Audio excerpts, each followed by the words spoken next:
Bagaimana caranya untuk termotivasi? Ini cukup menarik karena ini masih nyambung dengan konten saya sebelumnya tentang ada anak yang tidak fokus di kelas dan akhirnya mengalami ketertinggalan ketika dikasih pertanyaan atau soal oleh guru. Dan ini bisa nyambung dengan kebiasaan adik-adik yang suka menunda, akhirnya merasa tertinggal dan kurang termotivasi, terkesan seperti itu.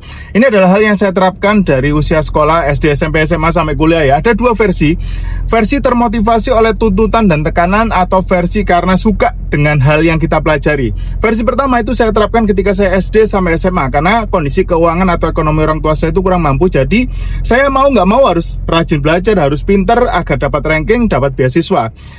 Sama-sama bagus, sama-sama termotivasi. Yang selanjutnya waktu kuliah saya bisa mendapatkan beasiswa sendiri, jadi saya bisa lebih tenang dan juga saya lebih menyukai dengan pelajaran saya di kuliah karena saya suka banget dengan IT dan programming. Jadi saya belajarnya itu bukan karena tuntutan tapi karena saya senang.